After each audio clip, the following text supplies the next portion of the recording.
So that's what would be done here. And you'd say, boy, this has got to be really something to harvest. Well, it can be, yeah. It can be a lot of fun too. When We you did see- it last year, and I wore sleeves to my elbow, and that's sharp. I got little cuts up and down all sides of my arm just from handling it, and we cut. Yeah, it was really interesting. I had no idea that would happen. Yeah, and because there was some issues here and Lois reseeded and all of that, you see some, not the uniformity that you'd expect in a commercial field. But in a commercial field, it would be uniform. We would have taken this crop before any of the flowers came out, and that's what would have happened here on the fiber side. Now down over here, on these varieties, which are dual purpose. These are dual purpose varieties.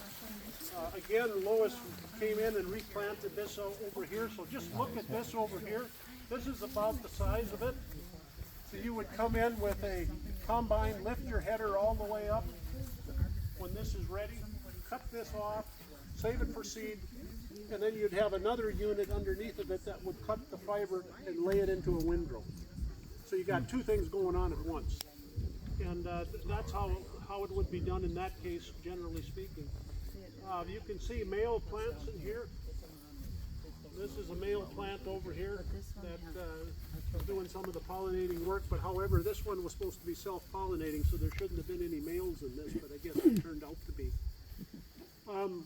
What are they paying for seed right now? Riley, when we had Vera seed up about a month ago, yeah, they were in the 50, 60 cent per pound range for conventional right now, but you were saying something. Oh, man, you mean for grain or for seed? For grain. Well, because right now there's a shortage of industrial hemp grain for food, and Manitoba Harvest offered me 79 cents a pound. In fact, they would pay for all the shipping. They'd come here and get whatever we would have.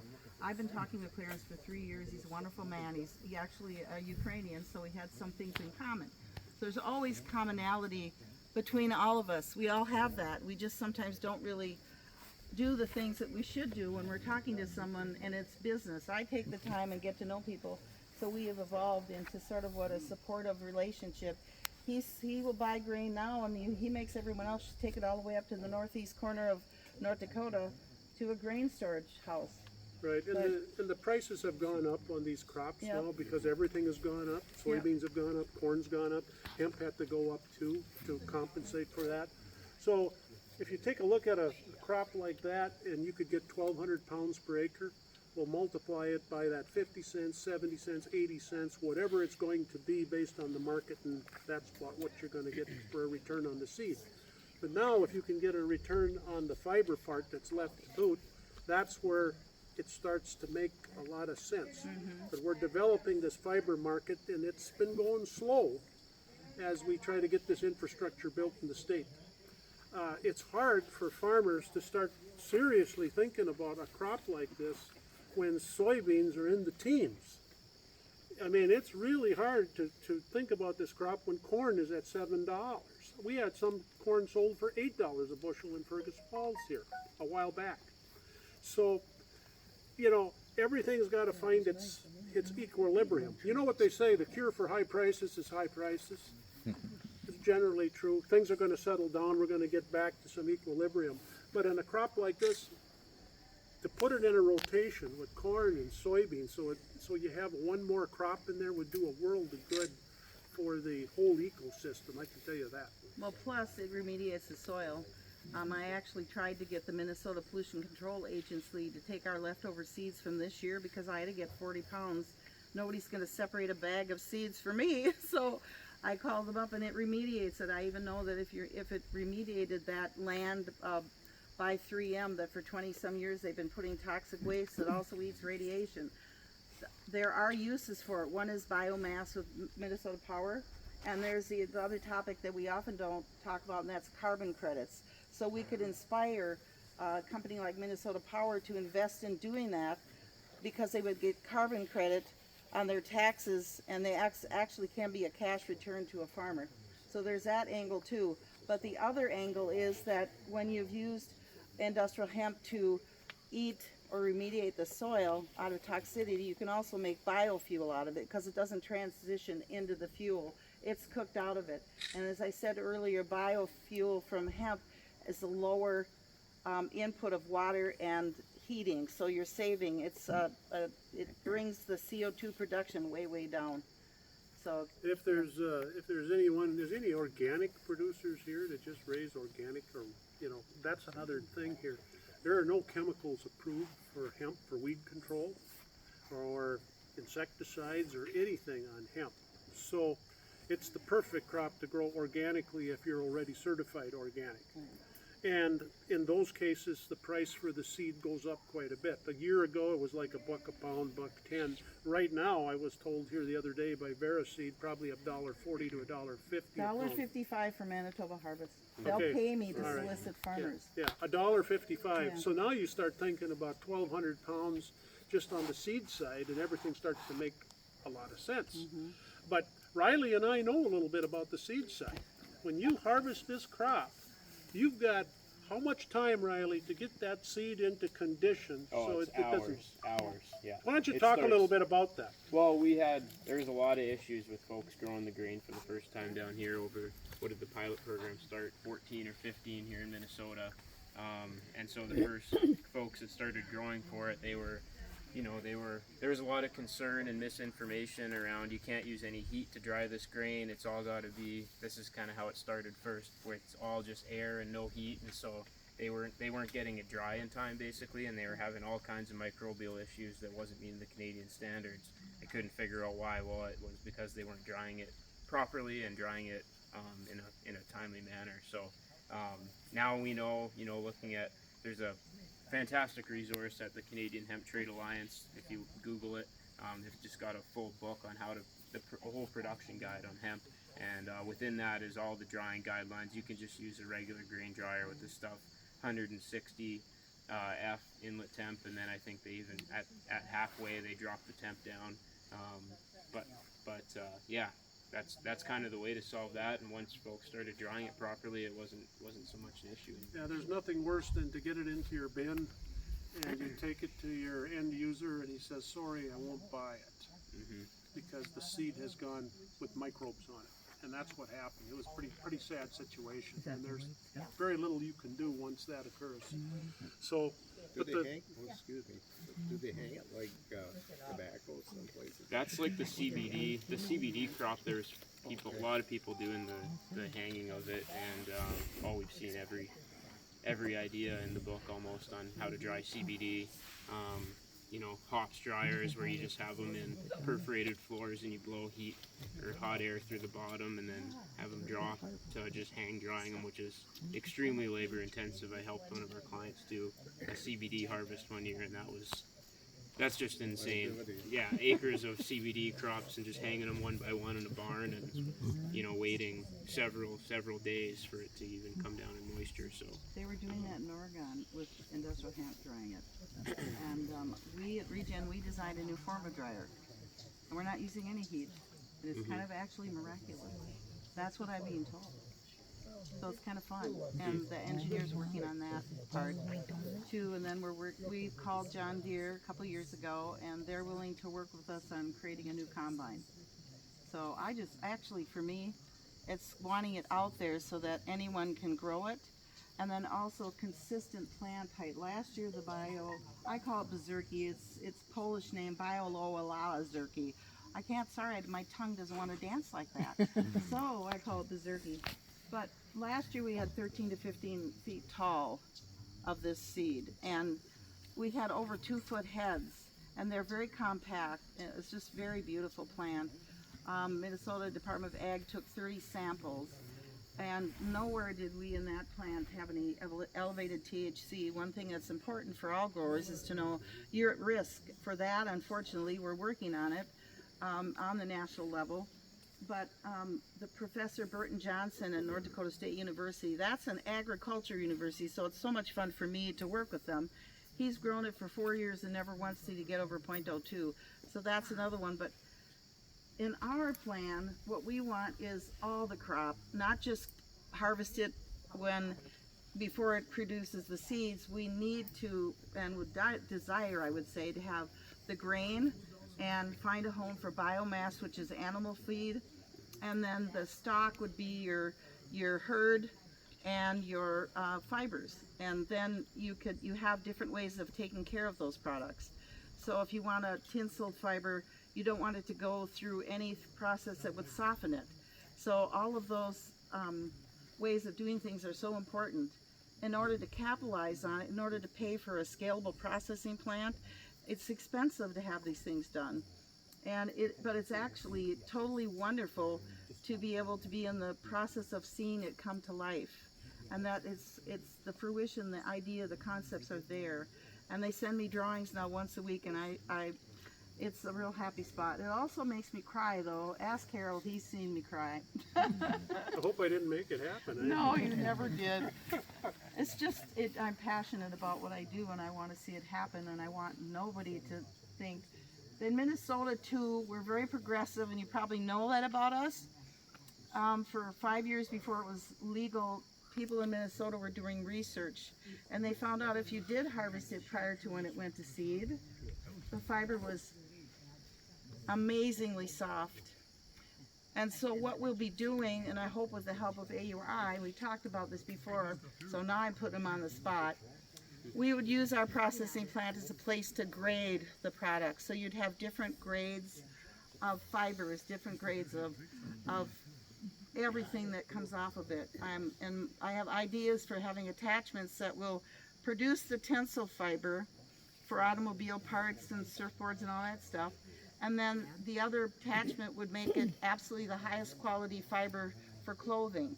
And I also was put in contact with a professor from Southern Illinois who's working with BMW, Volvo. All the car people in Europe are waiting for this. 2 of our drawdown hemp people went to Europe for 3 weeks, and they met with the trade commissioner of France, who brought in all the top industrial hemp people, and they all said the 2 things they were missing was proper processing and long fibers. And that's what they need to make. You can make a tractor out of this, folks. I mean, you can make anything out of it. It's just the density of the polymer and the amount of fiber that it takes to make it. But when you're making a BMW and they got a fender here or bumper there or your door here, you don't need that weight that a dump truck or a tractor would. But you can do it all. And I've learned that you can weave it too. And it's just amazing, all the different things. The professor I worked with at North Dakota whatever it is, his name is Professor Tad Alvin. He was just made the chair of the entire department. He has made helmets for the military. He has got a surfboard that he made sitting in his office. When I walked in his office, I couldn't believe what I was looking at. He was doing everything that I dream seeing happen. And it's important to do that because those products will capture CO2. It will take us out of the elevated CO2 levels that we're living in. And mind you, there's a flip side. I've had people ask me that. You don't want to get less than 200 CO2 particles in the planet either. But I think that eventually we won't have to, that will be moot. We'll be working together universally because I think we have to. So in order to prevent and protect the planet so that we can continue to inhabit it. The earth doesn't need us, we need it. I love it. I think it's a cool place. But well, Jane, the end users are the key. They direct what they want. And I've been in the business a long time in this whole innovation development, and it's always the same. They say, we'll be more than happy to buy a product like that, but it better not cost not 1 penny more than what we're currently doing. Generally speaking, that's the case. But you can say, well, this is better, it's that, it's that. Yeah, you might be able to squeeze out some premiums, but at the end of the day, we better have a system that's efficient enough and profitable enough to compete with what's currently on the marketplace. Now, in the case of these clothes like this, it's cotton and then polyester. Well, polyester, according to what we understand, is that there are folks who want to ban polyester. They want to get it out of the system because of its synthetic and all the rest of it. And even in the state of Connecticut, they came up with a bill to ban polyester. I'm right with them, I think. Well, I'm just telling you, this is the world we live in. So what do we do as an alternative? Well, then we start looking at crops like this with hemp, and how can we blend that in with cotton and all the rest of it, and make something that you're wearing your Massey Ferguson shirt that'll last a long time through many water cycles and all the rest of it. And these things can happen, but we have to have the proper specs to meet for these end users, because we're not going to put farmers at risk raising a crop. They think they're doing everything they need to do, and then the end user says, well, I can't use it because it's not the right stuff, or you didn't process it right. So people have asked, we've been at this 5 years, and they say, why isn't it ready yet? Well, I can tell you it's because we had a lot of issues with COVID and the pandemic and all of that, but there are still standards that need to be developed before we will come up and say you can grow this crop with confidence and there'll be a market for you. Now, we feel pretty confident on the seed already because there's seed contracts. That's good. And some limited fiber contracts. But we're trying to be careful because we don't want any farmer to be put at risk because your bankers won't let you. And we need good crop insurance too. Well, I just gotten into a discussion with Commissioner Tom Peterson, who I was supposed to apologize for him not being here. But they were shorthanded for Princess K and the Milky Way and all the different fair items that are happening tonight. So the governor put his hand on, you got to volunteer. So he did.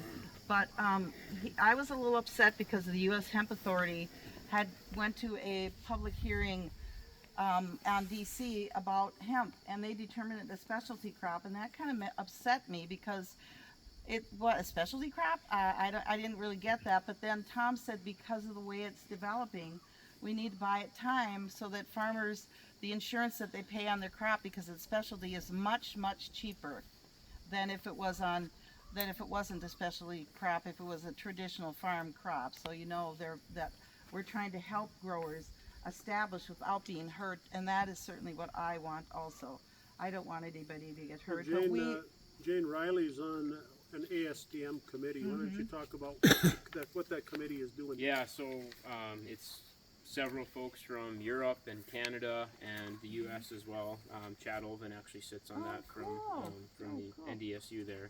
And so what we're trying to do is come up with some way to develop standards for the fiber. So what's like a standard test method for measuring color, which would indicate level of reddingness, and so that's what use it could be used for. What's the standard way to measure tensile strength, the diameter of the fiber, the length of the fiber. There's no real methods for that out there today in ASTM in the US or Canada. We've had the pleasure of talking with folks out of China into that group. They've got this thing down to an absolute science. They've got 10, 12 different parameters that they measure the fiber on for all different markets and applications, and they've got all the apparatus developed there, and they're making textiles and making everything out of it over there for very cheap. So that's going to be what we're up against. But they are willing to share all of their information with this ASTM group as we look to develop those methods for how to fit it in with ASTM, which is American Standardized Testing. So yeah, that's a positive group, and hopefully we can get some standards developed soon. There's a lot of smart people on that committee driven to make that happen so that we can start getting, rather than someone looking at it and say, I think that looks good, we can actually bring some quantitative data to it and understand what markets they'll be able to hit with different materials. Yeah. And so that you guys hear, there's two things are happening. One is China has extremely cheap labor, and they're still practicing the method of harvesting by hand, and a lot of them are elders. I don't particularly like that. I don't admire China's way of managing their people, and who needs managing? So anyway, then the other thing is just recently in Bloomberg News, and 2 days later in Science Today, they announced that many of the United States manufacturers that left our country and went to China are coming back. U.S. Steel, all the automobiles. Now, this is an incredibly huge opportunity for us to reach out to them and show them the alternative. I believe it's a lot more practical to use industrial hemp than it is to go mining anymore. There's a lot of resistance to it, and we're actually running out of things. And I also don't believe in, I sort of have a ethics about paying people fairly. So I don't like buying things that are made in China. So that's just who I am. So that's how we're going to be dealing with our business, is trying to treat people fairly. So I'm hoping, and I've recently spoken to someone I'm hoping is going to be our sales and marketing executive manager, who has had vast experience and with the stakeholders in the industry, and we're hoping that he'll go out and market the idea of using industrial hemp as an alternative. It's a lot easier to start out with something that's a seed and get an end user product than it is to start with a mining thing and all the other resources that it takes to do that, which cause an elevation of CO2. Yeah. So it's sort of like being an oxymoron in a world that we don't have to be anymore. But I want to report on one project, and Jane knows about it. It's a company out of the Netherlands. They just announced here in the last month or so that they intend to build a $50 million plant in the state of Indiana. This is good news because we need that kind of investment to kickstart everything. No, their process is going to be different than Jane's process. But I'm excited about it because $50 million investment, and they're going to have 3 or 4 different products. One for the construction trade. They will have feed products when that gets approved, and they will have, of course, oil products, and then also fiber-related biocomposite products. And I've had a chance to meet these people on the phone and talk, and they're even interested in potentially a second location someplace, potentially up here in the upper Midwest. And the amount of hemp that they need is about 15 to 20,000 acres. Yep. This is really good news because if that comes into play, then the end users will switch from what they're doing now because they've got the right volume and everything that they need. Mm-hmm. You can't just do it on 10 acres. You can't change an industry. So this company, and you know, these Europeans sometimes can be a little bit arrogant when they come, but I get it. They want to get it into their value chain. They're already moving product here into the U.S., but logistically shipping product across a big ocean doesn't make sense anymore. The carbon footprint gets pretty high. So they're willing to do it now, and they targeted Indiana because, well, it's in the central part of the state. We can reach the east and west coast, all that just fine. And Sunstrand was in that area, so there's some growers that were interested, and Sunstrand was a failed hemp operation. I personally think they should have came up here. They should have came up to Minnesota where the climate is more in line with what hemp needs. I think Albert's going to find that out over time. Well, we've talked about that. I'm working with the city of Sandstone, and I've taken like 65 acres of it in hopes that I could contribute like 6 factories plus the processing plant. I also want to do an industrial hemp center so that people can come up the freeway and come and visit our interpretive center of what industrial hemp is. The city is supportive. They're giving me an option in writing, and they're not charging us anything, which that land usually sells for $1.75 a square inch. So it's millions of dollars that they are saying, you build it, you get it done in 5 years, you get some wages out, you won't have to pay anything. So I belong to Global Hemp, and I also belong to Hemp Drawdown.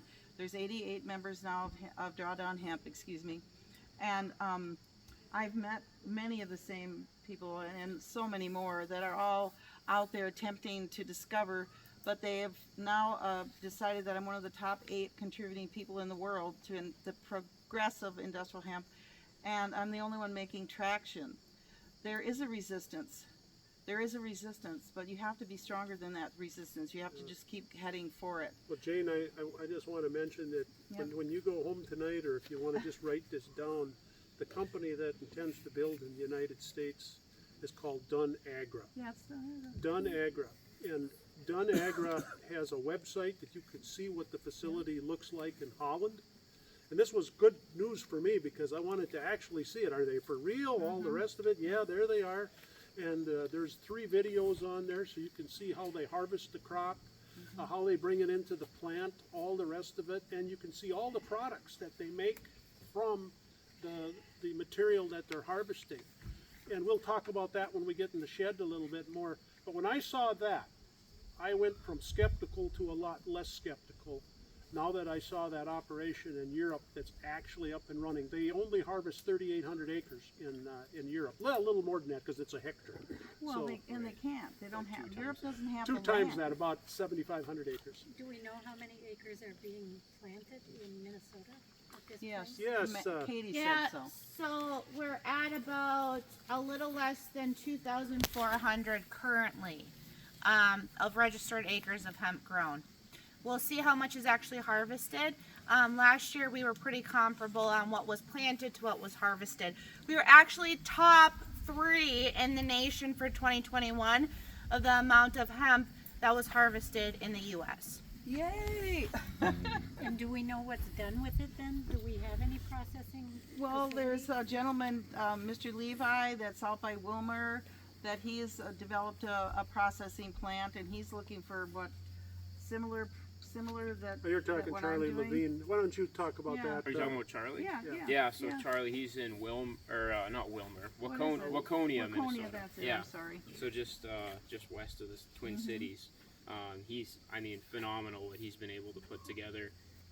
He was one of the first hemp clients we had at AURI, and he, transformed his grandparents' farm to a hemp farm. He grew 70 acres for grain his first year and ran into all the kinds of issues that we talked about with the microbials and the drying and cleaning and figuring it all out. I was helping him size equipment and oil presses, like really small scale, to squeeze the oil out and figuring out what size screen we need to use on the hammer mill and on the shaker to make a protein powder and all that development. And he's now just this past year been able to open up a new facility that's about 10 times that scale. He's got 2 or 3 oil presses that are bigger, running 24 hours a day right now with grain that's coming in. He's got a hulling line now where he's making hemp hearts for the food market. And then on his farm now he's set up a whole fiber processing operation where he's taking a different method than what Jane would be doing, but it's like a bale busting method and then shaker table to shake off the herd, and then he's doing a little bit of refinement to the fiber, but not much. It's pretty rough. Actually, his fiber, you'll see, I'll show you a product that we're working on with Minnesota Department of Transportation for the erosion control industry. We've been using his fiber for that R&D project. So yeah, phenomenal what Charlie's been able to do, and we've got one other person come online here out of, Olivia, Minnesota, and that's the Prairie Producers, and they're using about the same method with bale busting, and Yeah. they're And then we got a third one too. We have a company out of Fargo that's just built 2 tiny homes in downtown Yeah. Fargo. So if you want to go to Fargo and you go right downtown by the theater over there, not about a block off, they built 2 400 square foot tiny homes. One is all insulated with hemp, has hemp wood floors, all of that, and the other one is built conventionally. And Riley here is going to put in some instruments to measure, the insulative value and all that. Yeah, so we're partnering with the Center for Energy and Environment. They're a nonprofit of the Twin Cities, and so the only 2 differences between these 2 homes is one is insulated with hempcrete, which is the hemp herd, so the inner woody core of the stalk mixed with a lime binder and water, used as an insulative material. So it's not structural at all, which is kind of a misleading term, hempcrete, but just the curing process of the lime binder is really why they call it that. And then the other build is conventional fiberglass bat insulation. So with the Center for Energy and Environment, I'll be going up to install some monitors, so energy monitors on the heating and cooling systems of those homes. We'll be putting temperature and RH humidity meters into the materials themselves to kind of see how that gradient is for moisture and for temperature in those walls, and then also internal and external.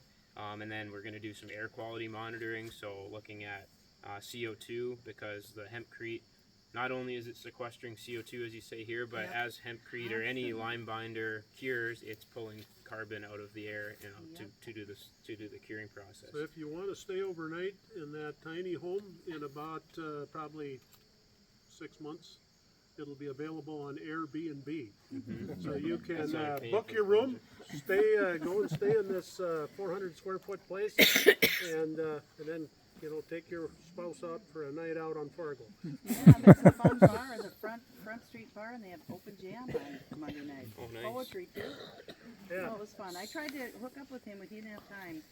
And I think it's a wonderful thing that he's done that. Yeah, so the purpose really is there's a lot of claims out there on hempcrete that it's got, you know, it's got a high thermal mass. It makes for a more breathable living environment inside with lower VOCs, which should be true, but we're going to actually bring some some quantitative data to that, seeing how much, if it does have a high thermal mass, that means it can hold on to heat and regulate it a lot better than traditional insulation. We should see that savings on the energy for the heating and cooling through the study. It doesn't mold either. The properties of industrial hemp is it does not mold. It also does not burn. I've seen the test results of those, where they're pushing 1,000 BTUs. It's just this huge flame torch for like for 2 hours. Yeah, it's got a 2 hour. That's like max out on that ASTM is 2 hours. So. Yep. Well, let's go back to the shed and we'll show you some products and show you some actual things that have been made. Thoughts that have been put under pressure and have a soy-based adhesive in them. Yes. And if there's anybody here who can actually break this with their 2 hands, let me know, because you're a stronger guy than I am. But this is this would be something you would use in a subfloor. Okay, wait till you can do it. In your home. If you take a look at that. If you come across 23, and then for folks who want hempwood as a flooring in your home, this is actually made in Kentucky with a company called Hempwood, and this stuff is 2 times harder than oak. It's very, very good quality stuff, and this would be something that we could easily do in Minnesota at the time, but it's going to cost you about the same as oak. Pass those on. Riley's going to talk a little bit about our erosion control mat program. We got a lot of road construction every year in Minnesota, and you can see them always putting straw in the ditches, or they're putting erosion control logs for the water, or they're putting plastic up and all the rest of it. MnDOT asked us to do something to see if hemp could be a suitable replacement for what they're using now, and Riley's been working with them, and Riley's going to tell you a little bit about it. Yeah, so the project is essentially focusing on creating erosion control blankets, which is what this is with hemp in it, as a fill. And then you see on the table, I'm not going to lift it up, it's really dusty, but that's a hemp sediment control log. So they'll use that to filter, you'll see them on all construction sites a lot of the time. They're using that to filter sediment out of the water so it doesn't get into the storm systems. And then this is used to control erosion on slopes with not having soil erode. So, you know, looking at the project basically consists, we're working with MnDOT, one, as Harold said, and then we've got 3 or 4 private public companies that are that actually manufacture the products today. So we're working with them to get, we've got, you know, 18, 20 different samples that started off, sending them different levels of processing of hemp through different methods, whether it's the bale busting, whether it's traditional decortication, having them say, yeah, we think this one's going to work, we think that one's going to work. And then we, you know, basically sent them several thousand pounds of the one that they thought was the nice one, and that was this one out of Colorado through a Formation Ag decorticator, and they were able to, you know, produce prototype blankets. We were there last week. They had it all laid out on. They've got a big testing facility where they've got a trapezoidal channel where they'll simulate a storm event, kind of see how it performed with water running over it, and then they had some vegetation studies seeing how grass and weeds grow through it, which is, you want that stuff to grow through it and take cover, and then it's done its job, because that'll take over the erosion control from there. So yeah, we've developed prototypes. That's kind of where we're at, and they're doing the some ASTM testing on the stuff now. The other piece that we're working on that Harold alluded to is kind of making, actually twisting the fibers and making the actual netting on this product. So I'll pass this around. You can kind of see that the netting there, it's made out of a fiber called jute, which is a natural fiber, but it gets imported from the Philippines. And then they use coconut fiber for the fill a lot of the time for these natural products when they have to go to natural. So the idea is basically taking the reliance off of something that needs to be shipped overseas and doing that domestically. So can we grow it here? Can we process it here for them to be able to use it here? The biggest challenge of this project is going to be the economics, just like we talked about before, with how cheap labor is in other countries and how cheap that stuff is actually showing up at their door. It's absolutely astonishing. So to be able to make that work here, it's going to take some time to get to the level of scale that is going to make it economical or cost effective or cost competitive with what they're currently using. But we're looking into just, I guess, identifying the technical specifications for those fibers to get into products like this right now. So when the economics time comes, or when the facility's there and it makes sense, these companies kind of they've worked with it and they know how it has to be processed for them to be able to use it. So yeah, it's been a good project. So I don't know anything else that I guess on that one. What's the price difference? Well, I can tell you right now, it's kind of hard to know what hemp fiber is right now because it's all over the board and there's no real specs out there. But right now they're pulling in coconut fiber for 25 cents a pound delivered from like India and the Philippines. The jute yarn, I think it's about $1. I think it's like $1 something for like a half-pound cone of it. Like, it's just insane how cheap it is that they're getting it. So it's going to be a challenge to get there, and so we're just kind of trying to figure out, you know, is there something special about hemp in these products when we compare the ASTM? So comparing them apples to apples, is it outperforming it? And if it is there a premium that can be charged? And even if it can just be replaced as a one-to-one, I think that's a win, just knowing that. And then you know, once you start adding in the cost of the grain that you're able to harvest, you can start charging less for it and having like higher facilities that'll process more and more material. Because the small scale, it's just not going to fit the bill. But it's a very high volume end market. I mean, the amount of straw and fiber that these companies use on state and county and city projects. I mean, once you start looking into it, it's unbelievable. Yeah, and I think that market would probably exceed in terms of acres, probably 40,000 acres that could be used just for that alone. But it's like Riley said, you know, they don't want to pay any more than what they're currently paying for straw. So if we're going to take and bust up hemp bales and try to make that work, it has to be minimally processed and then run through their line so that it makes sense. I'm excited about it because this hemp is going to stay on the soil a lot longer than straw. I mean, it breaks down a little slower. And in certain cases where you have slopes maybe like this, you probably want that to stay in there longer. And hemp would hang in there longer than maybe a straw would. It would deteriorate. So we just came back from Rice Lake, Wisconsin, where American Excelsior has a big erosion control laboratory, outdoor laboratory. And I thought it was fascinating to go there for the first time. First of all, to see this, how they make mats, but then how they test them. And they had hemp out in one of their trials, and according to the MnDOT inspector who was with us, who does their specification work, he was kind of excited about that. He says, this is very good. This is acceptable in this flat environment that we were in there. But then we went to a high flow situation where they pumped a lot of water in at once, kind of an insane amount of water actually. Yeah. And then of course the hemp mat did not perform because it lifted it up and went right underneath. So I don't know, Riley, I mean, we learned some things, but then we kind of... Yeah, I mean, it was for our first kick at the can, and I talked to the main guy there today. I mean, he was pretty excited about how it went, and he thought it was, I mean, he looks back and he knows the first time they try everything, it's not a home run. We were just kind of trying to see how it worked, and this was our first test at it. I think really knowing, like, just as we keep looking at the economics of this thing, I just can't help but keep going back till we got to really minimally process this stuff, almost to just if we could put just full stalks and replace hay, great. But even that, with a lot of herd in it still, you'll notice compared to what Jane has there from Canada, I still think that's even over processed. So I think we can even probably even less fit the bill for that particular one. So, but it's a good project. Oh, the other thing I forgot to mention, we're also looking at replacing hydro seeding or hydro mulch. So that green, like wood fiber that you see that they spray along construction sites. So we're working with a company out of Idaho, Hamilton Manufacturing, and getting them several thousand pounds of short fiber. They need 1/4 inch minus. They need it pretty clean actually for that market. but we're able to produce that with that bale busting method as well, fairly cost effectively.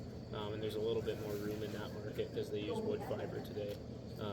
But we're also looking at doing that with a soy-based adhesive, so it'll be like all bio-based product. And then MnDOT's going to be running some field tests on that product once we develop it.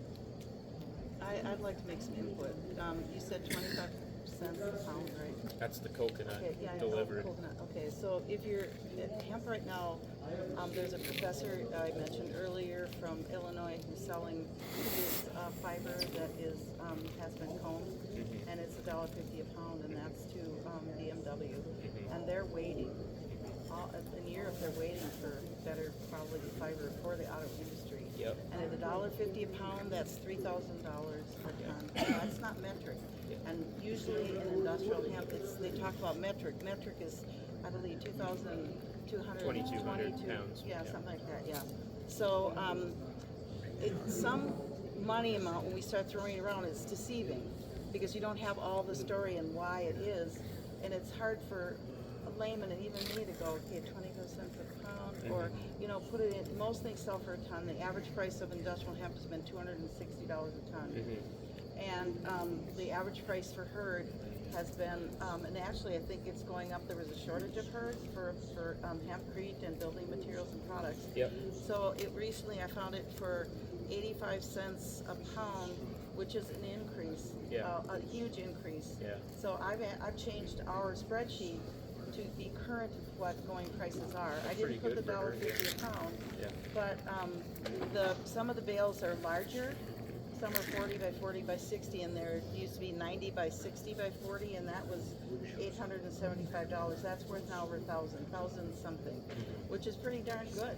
Yeah. So, and if you don't realize where we're heading, we need to head to more and more natural building products, wood samples and all those things, because we don't have an endless amount of trees on this planet. Trees can't actually compete with industrial hemp for production of oxygen or eating CO2. It takes 10 years for a tree to eat 30 pounds of CO2, when an acre of industrial hemp will eat 1.63 million tons of CO2. So if you're following me at all here, you're seeing there's a huge advantage, and sometimes you have to pay a little more to get the positive part of it, and part of that is market, understanding the market and being able to talk to people and explain to them what the advantages of supporting a new industry or a new product, which is what this is. And I'm really excited to be in connection with someone who's actually working with BMW, and he's working with a women's clothing line, I can't remember, and he held up is the word spelled when it's been carted? What is that when you're told? It's a slimer? Sliver. A sliver. Okay, well, he was holding one, and Chad had one in his office, and it's just lightweight. It's fluffy. It's about so long, and it narrows down, and that's $1.50 a pound. That would be a large bag for that. I mean, it's very lightweight, but imagine 3,000 a ton. That's so much more over what some of the going rates of fiber are now. The other one that pays good is for the hemp grafting battery. It's $500 to $1,000 a ton. So it depends, and if it's cast off from your machine, that's just a bonus. I was going to compost it, quite frankly, or do a biochar furnace so that I could. And I was talking to Harold about this the other day of trying to cook chicken in the biochar furnace enough to kill off weed seeds. Anyway, there's all these things that we're learning and doing together. And I think that's the wonderful part, that I've had fun with you guys. And if you can have fun learning, you probably have won something in that set. We have not in the hemp complex, because we quit after World War II with it. Yeah. We haven't had any genetic breeding in this. We haven't had folks who've been working on this like we have with other crops. That's going to change, and when that changes, you're going to see uniformity come into the business. You're going to have different lines that are for specific things, and that's probably, with the way we can do genetics today, 10 years from now, you look at what we're going to have available and how it's going to be adaptive to climates and all the rest of it because of the way it's bred. It's going to be a game changer at that point. I'm very confident of that.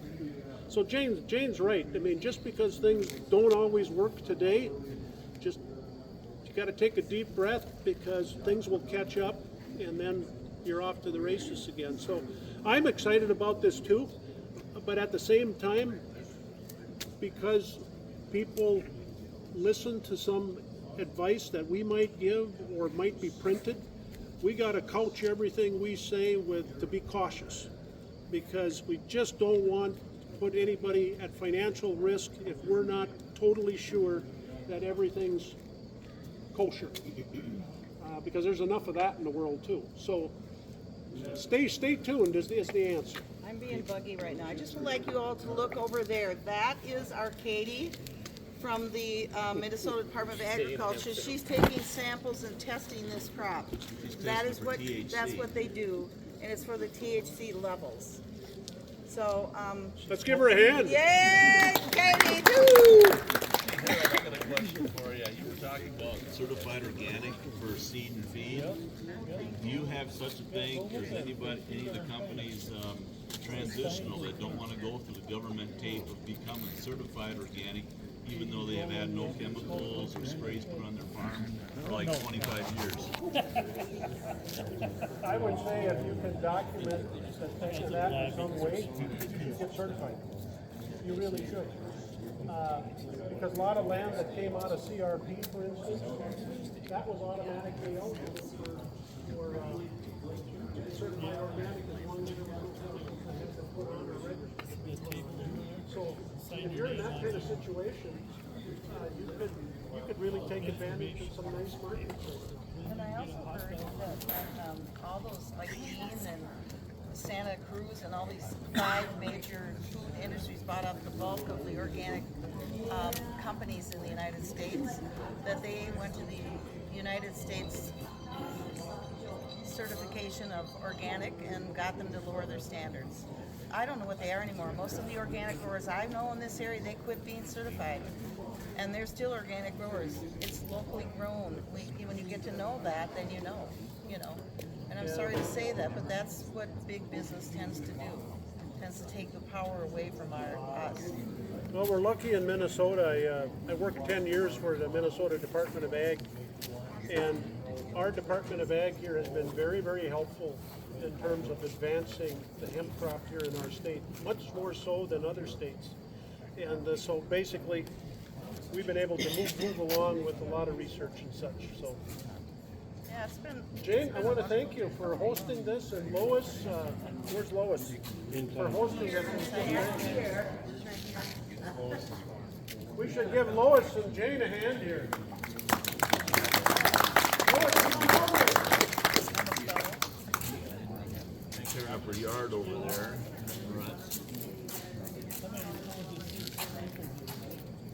On that fiber crop. Oh, you're welcome. Planted It somewhere was good that y'all came.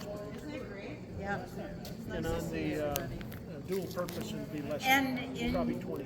go take pictures and enjoy the hemp. And there's a lot of places you can just sort of snuggle in there and get pictures in among it. Could be your Christmas card next year. Let's just imagine it, shall we? Yeah. Scare the heck out of your great grandmother. It would be awesome. But Katie's out there. Well, thank you all. Thank you. Thank you too. If you have any questions, don't hesitate. Okay, there is a lot of food yet, so come take